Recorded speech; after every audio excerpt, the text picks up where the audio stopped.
ओम श्री परमात्मने नमः। आज हम गीता के श्लोकों का उच्चारण प्रारंभ करने जा रहे हैं। गीता के श्लोक संस्कृत में हैं। इसकी हमको कुछ यथार्थ समझ भी नहीं लगती, फिर भी इसके उच्चारण की क्या आवश्यकता है।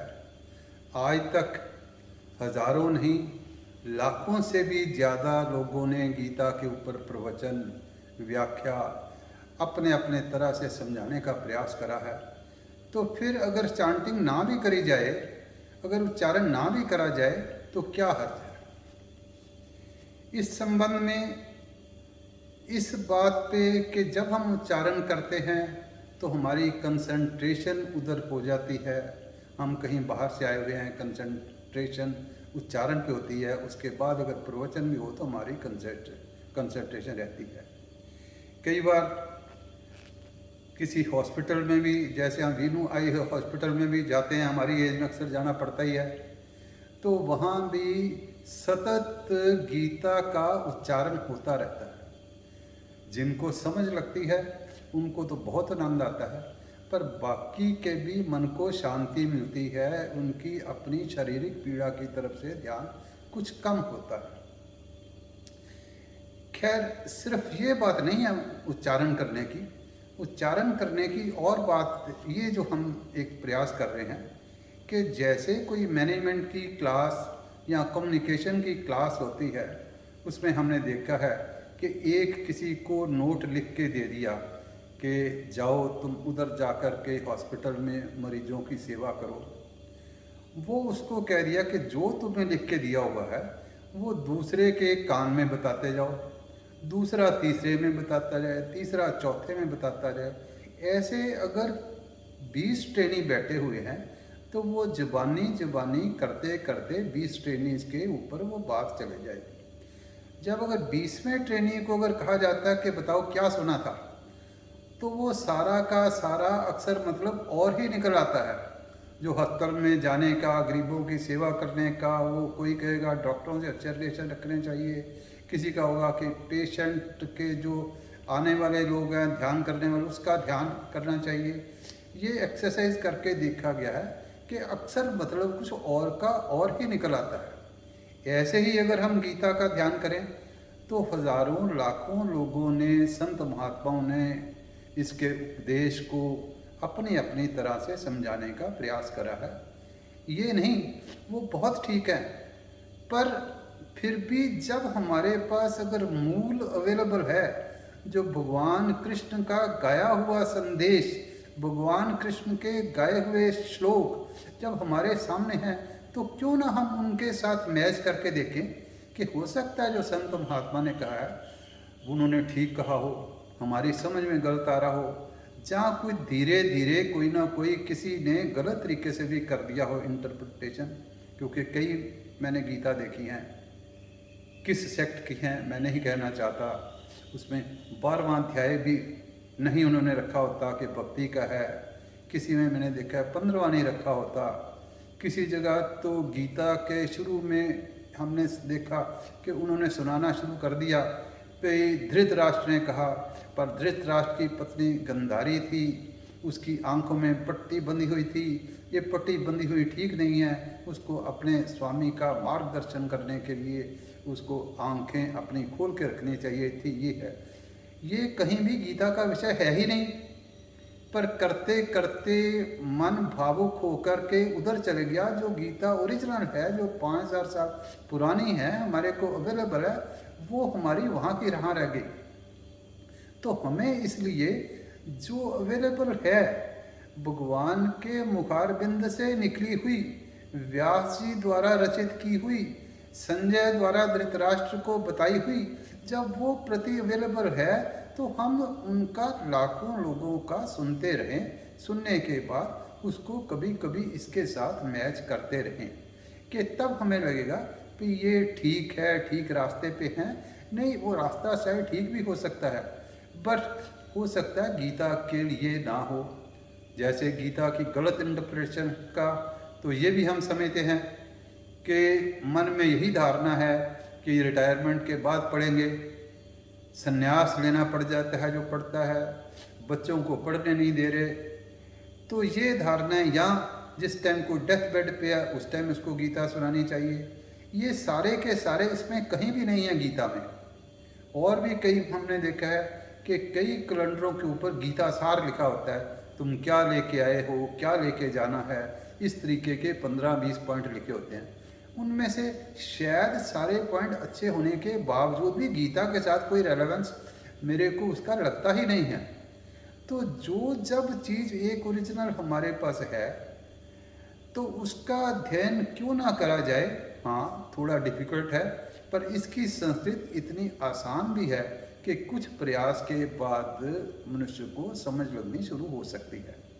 इसकी चांटिंग में, संस्कृत की चांटिंग में अपना ही माधुर्य है, गीता के श्लोकों में भी अपना ही माधुर्य है। ये माधुर्य भी पोइट्री की फॉर्म में आने के कारण हमको अपील करता है। जैसे गीता का श्लोक आता है, कविं पुराणम अनुशासितारम अनुरटीयां समनुस्मरेद्या सर्वस्य धातारमचिन्त्य रूपम। इस तरीके से इसमें अपनी ही लय है। अगर भज गोविंदम के भी श्लोक देखें तो संस्कृत श्लोकों में भी अपनी लय है। अंगम गलितम पलितम मुंडम दशनवहीनम जातम तुंडम वृद्धो याति गृहीत्वा दंडम तदपि न मुंचित आशा पिंडम। जब ऐसे ऐसे माधुर्य हमको अवेलेबल हैं तो हम उनको क्यों छोड़ें। तो हमें इसलिए गीता का अध्ययन, गीता की चांटिंग हमारी समझ में जरूरी ही है। ये गीता इतनी बढ़िया है कि सारे शास्त्रों का, वेदों का सार इसमें आया हुआ है। अगर इसको स्लो स्पीड से भी इसकी सारी गीता की चांटिंग करी जाए तो ये 6 घंटे से 7 घंटे के अंदर इसकी हो जाती है। अगर अर्थ के साथ भी करा जाए तो 12 घंटे में हो गई। अगर इसको 8-10 बार भी करा जाए तो इसका मतलब अगर प्रयास से लगातार करा जाए तो 1 महीने में हो गई, नहीं तो 6 महीने में हो गई। तो हमको इसको कुछ ना कुछ हमारे को समझ आनी शुरू हो जाती है।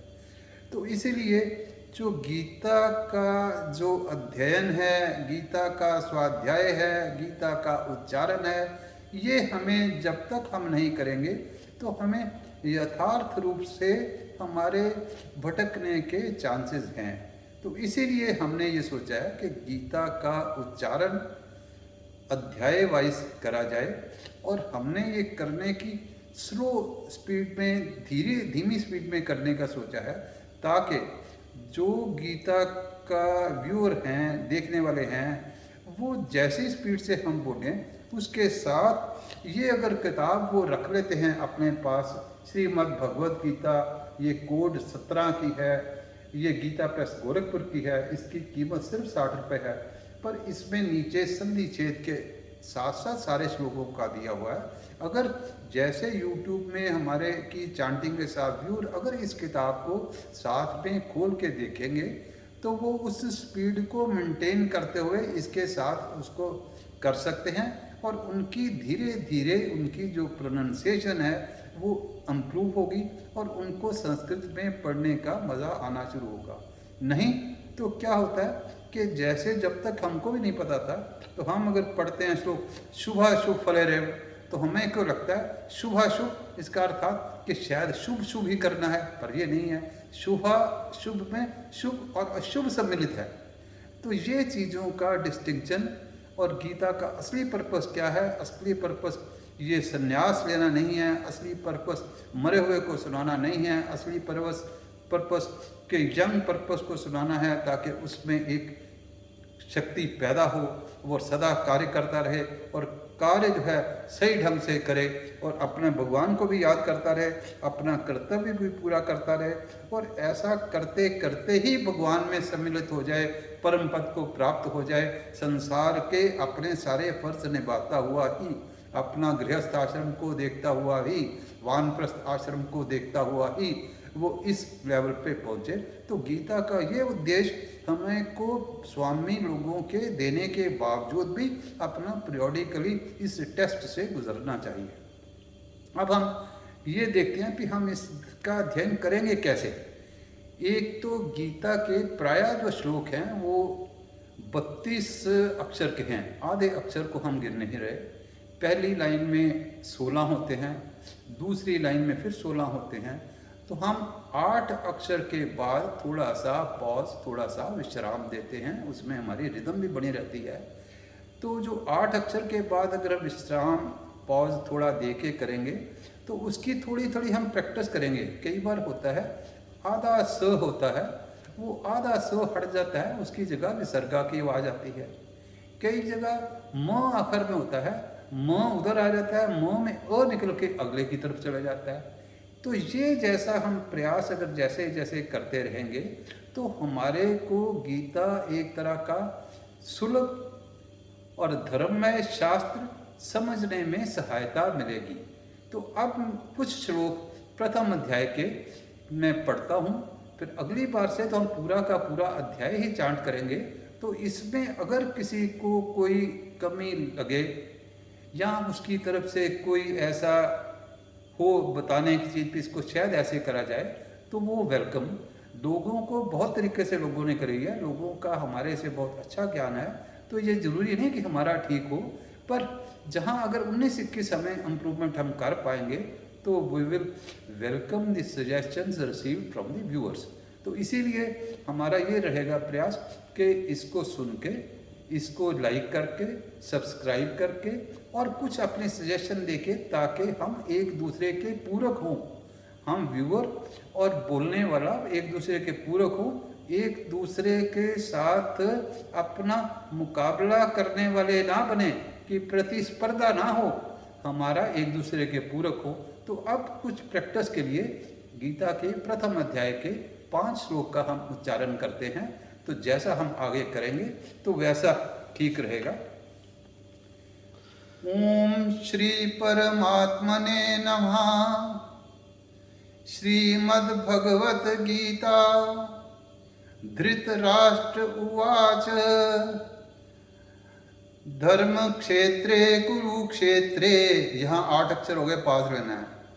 समवेतायुजुस्वः, फिर पास। मामका पांडवाश्चैव, फिर थोड़ा पास। किम कुर्वत संजय, फिर आगे आएगा कि संजय उवाच दृष्ट्वा तु पांडवानीकम, फिर पास। व्यूढ़ं दुर्योधनस्तदा, फिर पास। आचार्यमुपसंगम्य पास। राजा वचनमब्रवीत् पश्यैतां पांडुपुत्राणां, यहाँ नाम में म आया तो म में से अ निकल के आगे आ जाएगा। आचार्यं महतीं च मूं व्यूढ़ां द्रुपदपुत्रेण तब शिष्येन धीमता अत्र शूरा महेश्वासा, फिर पास। भीमार्जुन समायुधि युयुधानो विराटश्च द्रुपदश्च महारथः दृष्टकेतुश्चेकितानः काशीराजश्च वीर्यवान् पुरुजित कुंतीभोजश्च शैव्यश्च नरपुंगवः। जहाँ विसर्गा होती है थोड़ा वास को लंबा करते हैं, छठा भी पढ़ लेते हैं। युधामन्युश्च विक्रांत, फिर पास। उत्तमौजाश्च वीर्यवान् सौभद्रो द्रौपदेयाश्च सर्व एव महारथाः। जहाँ आ के साथ आह की मात्रा तो उसको हमने और लंबा खींचना होता है। ये जैसे जैसे धीरे धीरे करेंगे तो हमारी इसमें प्रवीणता आएगी। तो आज सिर्फ ऐसा ही करने का हमने इसकी इम्पोर्टेंस बताने का, और कैसा हम करेंगे अगले सत्र से हम एक अध्याय का, चाहे वो 20 मिनट में हो, चाहे वो 5 मिनट में हो, चाहे 25 मिनट हो, ऐसा प्रयास करेंगे। तो लोगों से फिर प्रार्थना है कि ये वाली गीता अगर अपने सामने रख करके करेंगे तो उनको इसमें सुलभ रहेगी, उनको संधि से पूरी निकलेगी। इसकी कीमत सिर्फ 60 रुपये कीमत है। धन्यवाद। सर्वे भवन्तु सुखिनः, सर्वे सन्तु निरामयाः, सर्वे भद्राणि पश्यन्तु, मा कश्चित् दुःखभाग् भवेत्।